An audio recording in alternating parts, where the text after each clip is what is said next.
বলছে, একদিকে বাতাসে আগুনের ফুলকি, অপরদিকে লোডশেডিংয়ের যন্ত্রণা, দুয়ে মিলে হাহাকার চলছে গোটা দেশ জুড়ে। হঠাৎ করে বিদ্যুৎ নাই।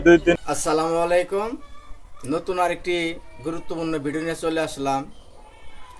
এখন বর্তমান এমনই পরিস্থিতি দাঁড়াইছে, যারা বাসায় রান্নাবাড়ি করে অর্থাৎ গ্যাসে রাঁধে, দেখেন তারা গ্যাস পাচ্ছে না, তারা বিদ্যুৎ পাচ্ছে না, তার অফিসে যাওয়ার জন্য গাড়ি পাচ্ছে না। তারা খুব একটি কষ্টের মধ্যে আছে। বিদ্যুৎ ঘন্টায় কীরকম আসে যায় সেই নিয়ে আলোচনা করছে।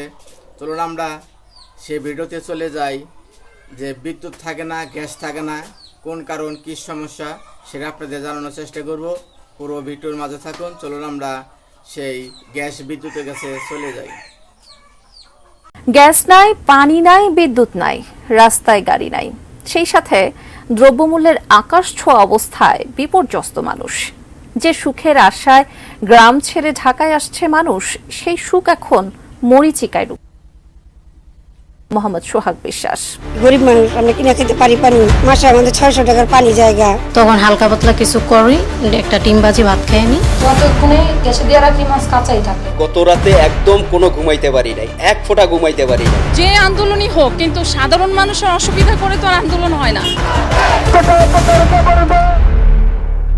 সকাল থেকে রাত রাজধানীতে চরম আকার ধারণ করেছে গ্যাস সংকট। দিনের বেশিরভাগ সময় চুলা জ্বলছে না। পাইপলাইনের গ্যাস রাত 12টার পর এসে ভোর 5টায় চলে যায়। দিনের বেলা আসলেও নিবু নিবু করে চুলা। বাধ্য হয়ে অনেকে রান্নাই করতে পারছে না। অনেক সময় ঘোষণা ছাড়াই গ্যাস সরবরাহ বন্ধ করে দেয়া হচ্ছে। ফলে গ্যাস সংকটে চরম ভোগান্তিতে পড়েছে রাজধানীর যাত্রাবাড়ি, শনিরাখড়া, কদমতলী, কামরাঙ্গীরচর, মিরপুর সহ বেশিরভাগ এলাকায়। এসব এলাকার বাসিন্দারা বলছেন, লাইনের গ্যাস বেশিরভাগ সময়ই থাকছে না, গ্যাসের চাপও কম। বাধ্য হয়ে সিলিন্ডার ব্যবহারের দিকে ঝুঁকতে হচ্ছে।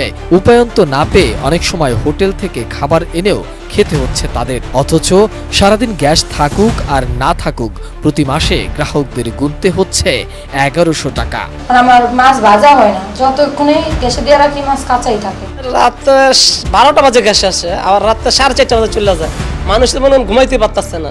সকাল 11টা বাজে, এখনো গ্যাস নাই। এ তো গেল গ্যাসের কথা। একই অবস্থা বিদ্যুতের বেলায়ও। ঢাকার অভিজাত এলাকা ছাড়া বেশিরভাগ এলাকাগুলোতেই লোডশেডিং চরম আকার ধারণ করেছে। ভুক্তভোগীরা বলছে, একদিকে বাতাসে আগুনের ফুলকি, অপরদিকে লোডশেডিংয়ের যন্ত্রণা, দুয়ে মিলে হাহাকার চলছে গোটা দেশ জুড়ে। হঠাৎ করে বিদ্যুৎ নাই, 2-3 ঘন্টার জন্য নাই। হঠাৎ করে চলে যাচ্ছে, হঠাৎ করে আসতেছে। এই কারণে আমাদের কাস্টমার অনেক ভোগান্তিতে পড়তেছে। সারাদিনে বেশ কয়েকবার কারেন্ট যাওয়া আসা করে, কিন্তু গেলে অনেকক্ষণ থাকে না। একদিকে সরকার বলছে বিদ্যুৎ উৎপাদনের নতুন রেকর্ড করার কথা, অন্যদিকে বিদ্যুতের ঘাটতি 1 দশকের মধ্যে সর্বোচ্চ পর্যায়ে পৌঁছেছে। এরই মধ্যে লোডশেডিং এর পরিমাণ ছাড়িয়েছে 1860 মেগাওয়াটে। গত 22 এপ্রিল রাত 9টায় দেশের সর্বোচ্চ বিদ্যুৎ উৎপাদনের রেকর্ড ছিল 16,233 মেগাওয়াট। কিন্তু তা সত্ত্বেও দেশজুড়ে লোডশেডিং অব্যাহত। এদিকে গরমের কারণে বিদ্যুতের চাহিদাও দিন দিন বাড়ছে। অসহনীয় গরমের মধ্যেই রাজধানীর বিভিন্ন স্থানে পানির সংকট বছরের পর বছর চলে আসছে। সবচেয়ে বেশি ভোগান্তি ভাটারা, মিরপুর, মাটিকাটা, ভাসানটেক ও এর আশপাশের এলাকায়। কোথাও নামমাত্র কিছুটা পানি আসলেও তা আবার ব্যবহারের অযোগ্য। ওয়াসা বলছে, এলাকাগুলোর ময়লা পানির বিষয়ে তারা কিছুই জানে না, তবে তারা কম পানি ব্যবহারের পরামর্শ দিয়ে যাচ্ছেন। বছরের অন্যান্য সময়ে কম বেশি পানি সংকট থাকলেও এবছর আরও তীব্র আকার ধারণ করেছে। সবচেয়ে বেশি ভোগান্তি পোহাতে হচ্ছে বয়স্ক, গৃহিণী ও শিশুদের। এর মধ্যে সামান্য বৃষ্টিতে জলাবদ্ধতা তো আছেই। গরিব মানুষ, আমরা কিনে খেতে পারি পানি, মাসে আমাদের 600 টাকার পানি জায়গা। রাত্রে হয়তো অনেক সময় অনেকে পায় না, আমাদেরও যদি না তুলতে পারি আমরাও পাই না। তখন সারাদিন পানি হয়তো অন্য বাসায় থেকে নিয়ে আসা লাগে যাদের আছে। কলের পানি নষ্ট, এর পানি গোসল করতে না, খাইতে পারে না। আমরা পানি পৌঁছে দিই, আমরা টাকা দেয়। কোটা আন্দোলন, শিক্ষক আন্দোলন, রথযাত্রা সহ বিভিন্ন কারণে গত কয়েকদিন ধরে স্থবির হয়ে পড়েছে ঢাকার রাজপথ। শুধু এই আন্দোলন নয়, রাজনৈতিক সভা সমাবেশ, সড়ক উন্নয়নের নামেও সৃষ্টি হচ্ছে তীব্র যানজটের। সরকার কোনো দাবিকে অঙ্কুরেই নির্মূল করতে না পারায় দিন দিন রাজপথ কেন্দ্রিক আন্দোলন বাড়ছে আর ভোগান্তি পোহাচ্ছে সাধারণ মানুষ।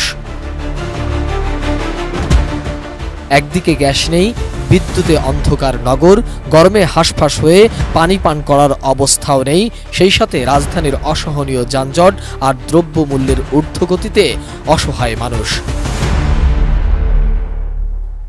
মোহাম্মদ সোহাগ বিশ্বাস, এটিএন নিউজ, ঢাকা।